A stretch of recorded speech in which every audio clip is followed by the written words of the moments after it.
કોઈથી મશીનનો લેન્સ જ ન ખુલ્યો, હાથ જ લાલ થઈ ગયા. બધાએ 550 હીરા કાઢી નાખ્યા. સવારમાં કેટલી ટાઈટ છે પણ ભાઈએ કોટે ન પહેર્યો. શું સમાજ સ્વીકારશે? પૂગી ગયા મારુતિ ચોક. ઓફિસે પૂગ્યા એટલે પેલા મારા મશીનને પાણી પીવરાવવું પડ્યું. પછી કરી નાખ્યું મશીનનું સ્પોટ વર્ટિકલ. ભાઈએ તો 9 વાગ્યા લેન્સ ખોલ્યો. मतलब वो अलग ही लेवल का बंदा था. હજી મશીન ચાલુ છૂતું જતો પાછું કોમામાં વહી ગયું, બંધ થઈ ગયું. પડી ગયો લંચ ને નીકળી જા જમવા. 5 વાગ્યા એટલે પસાનો સાંડલો કરી આવ્યા. बहुत पैसा है अपने पास. નાસ્તો લઈને ઉપર આવ્યા. ભાઈબંધ હીરો ગોતતો હતો. હીરા ખોવાય તો કોઈ બરાસ નથી મારતું, હું વિડીયો ઉતારી લઉં તે. હાન થાય એટલે આ ગમના ગીત વગાડીને બધાને ગમમાં નાખી દે.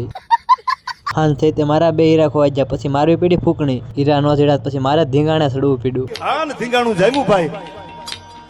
ભડંકે ભાટિકા બોલે ઝડંકે ઝાટિકા બોલે જદમાં. સંધુભાઈ તો 2 મશીન હકાડતા હતા. મારા મશીન નો તો લેન્સ નતો ખુલતો. પેલા તો ભાઈએ ટ્રાય મારી, પછી એકવાર સંધુભાઈએ ટ્રાય મારી તોય ન ખુલ્યો. પછી આવ્યા ભાવેશભાઈ ટ્રાય મારવા. बेकार है भैया, मैं तो टूट गया, खत्म हो गया यार मैं तो. પછી તો ભાઈએ ને ભાવાએ 2 ટ્રાય કરી તોય પણ ન ખુલ્યો. હાથ પણ લાલ થઈ ગયા.